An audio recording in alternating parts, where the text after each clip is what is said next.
السلام عليكم. كنتمنى الفيديو اليوم ان شاء الله يلقاكم في احسن الاحوال. اليوم ان شاء الله غنقدم لكم واحد رغيفه كبيره كتجي عامره بواحد الحشوه لذيذه، واحد العجين بديل لورقه البسطيله، عجين ناجح 100%، يعني مجرب، هو المعتمد عندي بالنسبه للرغايف العامرين في الفران والفطائر المالحين، وكتجي مقرمشه ولذيذه.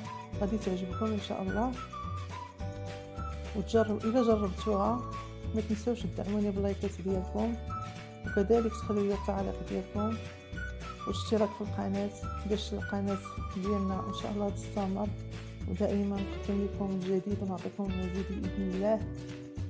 وما تنسوش تضغطوا على زر الجرس باش دائما يوصلكم الجديد. كنقول لكم فرجه ممتعه، ونخليكم مع المقادير وطريقه التحضير.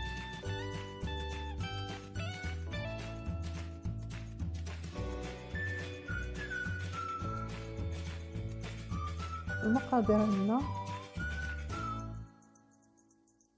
بصله صغيره مشلضه، جزره واحده محكوكه، نص حبه ديال الفلفل الاخضر مقطع رقيقه، حبه واحده صغيره ديال الفلفل الاحمر مقطع رقيقه، فلفل اصفر نص حبه مقطع رقيقه، حبه واحده ديال القرع الاخضر محكوكه، وقليل من صدر الدجاج اللي قطعناه مكعبات صغيره، وقليل من القزبر المفروم،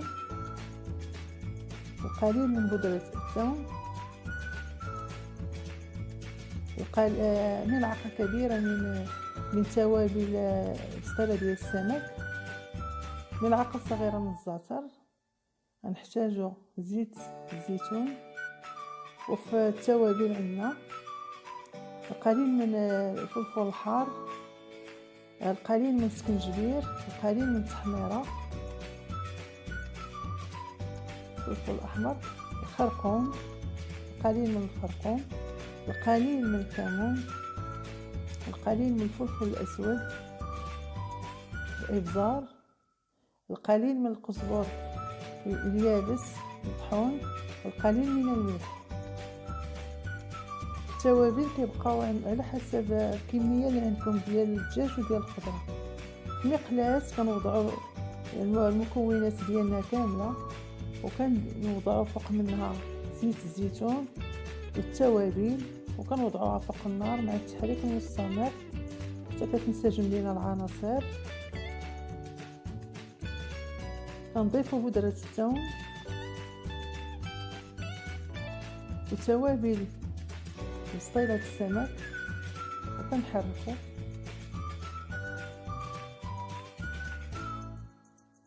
كنحركوا حتى كتداخل ديك التوابل مع العناصر الاخرى. كنضيفوا الزعتر، واخر مرحله كنضيفوا فيها القزبر المفروم، وكنحركوا واحد شويه وكنطفيو الموقد باش تبقى ديك النكهه ديالها. بعد ما كنحضروا الحشوه كنوضعوها في اناء يكون كبير باش تبرد لينا مزيان. ضروري خصها تكون بارده عاد نعمروا بها، وكنتقلوا باش نحضروا العجين ديالنا. العجين عندنا 500 غرام ديال الدقيق الابيض، القليل من الملح، حبه ديال البيض. هاد العجين صدقوني يعني كتجي رائعه، يعني كتجي بحال الورقه ديال البسطيله، يعني ما غاديش تندموا الا جربتوها ان شاء الله. كنخلطوا الملح مع البيض والطحين، ثم كنضيفوا الماء، وكنجمعوا العجين حتى كنحصلوا على واحد العجين القوام ديالو يعني ما كيكونش قاصح وما كيكونش جاري، يعني كيكون شاد راسو ولكن في نفس الوقت كيكون رطب.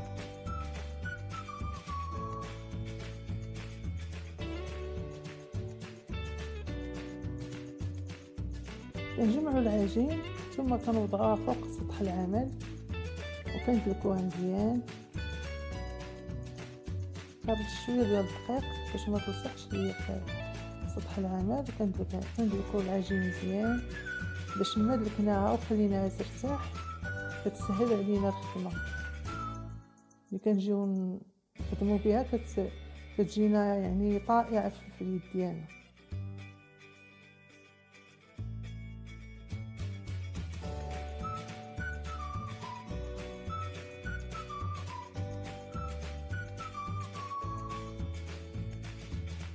بعد ما كندلكوها كندهنو الاناء اللي عجينا فيه بالزيت وكنوضعوها كنخليوها ترتاح واحد شويه، تقريبا 30 دقيقه كترتاح واحد شويه. وكناخدو العجين ديالنا بعد ما ارتاحت وكنشكلو منها كويرات كما تشوفوا صغيره الحجم. انا هذا المقدار ديال العجين عطاني 10 الكويرات صغار وعطاني كره كبيره. هذيك الكره الكبيره هي اللي غادي في الاخير ان شاء الله في المراحل ديال الفيديو غتشوفوا يعني الطريقه. كناخذوا اناء ديال الفرن كندهنوه بالزيت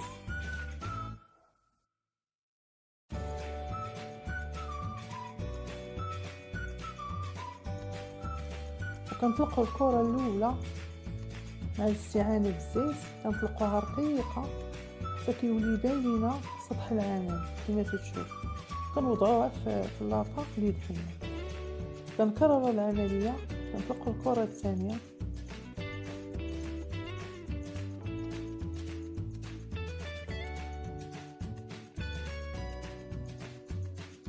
وكنوضعوها فوق الكره الاولى اللي طلقنا كما تشوفوا. كنديروا طبقه اخرى، يعني كناخذوا الكرات كنديروا تقريبا كنقسموا داك عدد الكرات بالنص. انا عندي 10 كرات كندير 5.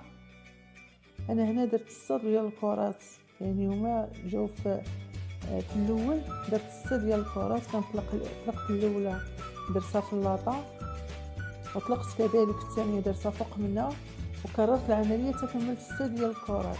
كندير وحده فوق وحده. هانتوما غتشوفوا ان شاء الله المراحل.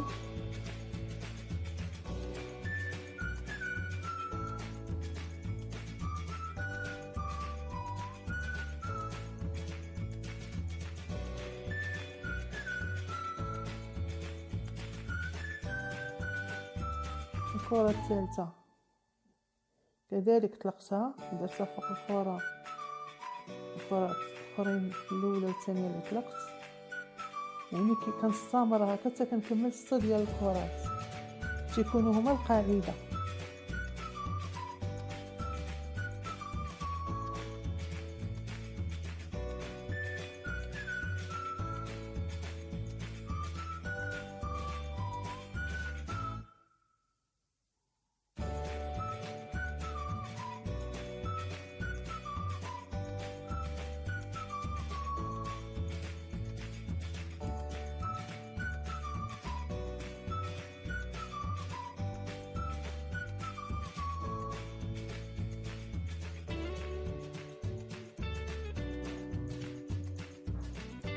العجين ملي كنشكلوه كرات كنخليوها ترتاح باش كتجينا سهله في الخدمه ديالها كما تشوفوا. يعني ما كتلقاوش صعوبه مع الا ارتاح العجين، يعني كتكون يعني سهله في الخدمه.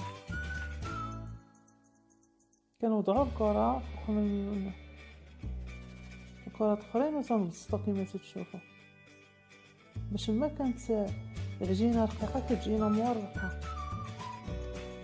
الحشوه ديالنا بعد ما خليناها بردات مزيان كنجيبوها وكنحطوها فوق الكرات اللي طلقنا. 6 الكرات اللي طلقت وحده فوق وحده كندير فوق منهم ديك الحشوه وكنوزعها مزيان جميع الجهات كما تشوفوا.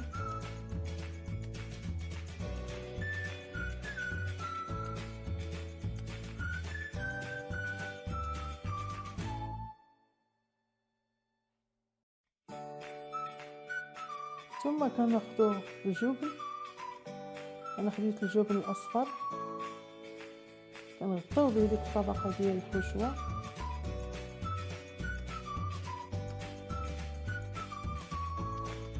كما تشوفوا، وكنكرر العمليه مع الكرات اللي بقاو.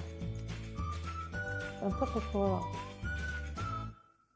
ديالنا، يعني واخا تشوفوها تقطعات ماشي مشكل، لان غادي يجيو فوق منها طبقات اخرين.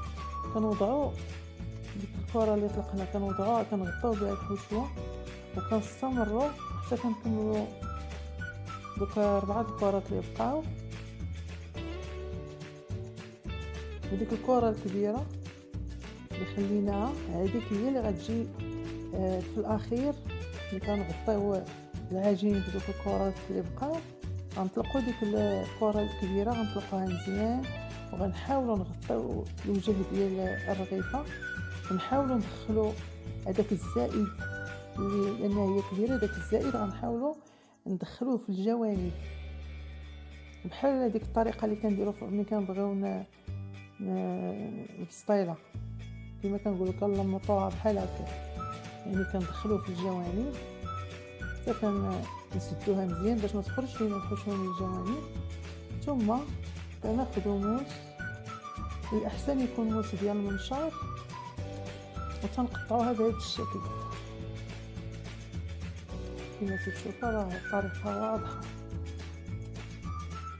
نقطعوها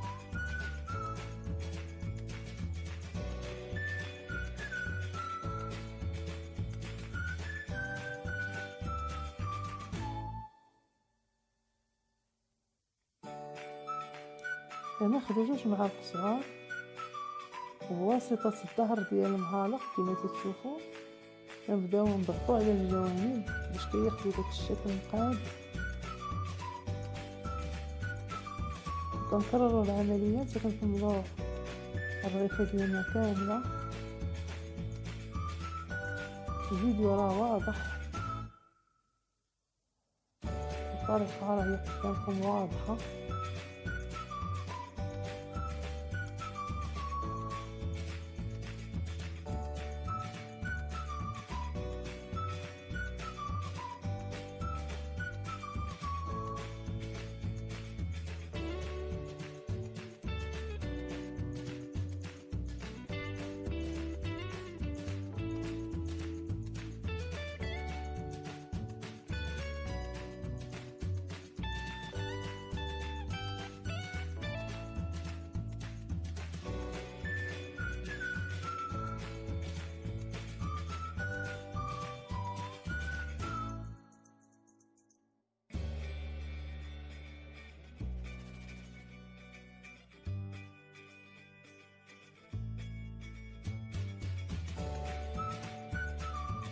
ملي كنكملوا كناخذوا حبه البيض كنوضعوا مع القليل من الخل الابيض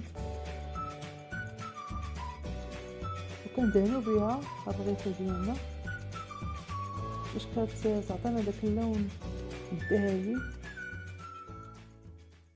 وكندخلوها الفران تيكون شاعل على درجه 180 درجه، كنشعلوه من الفوق ومن التحت.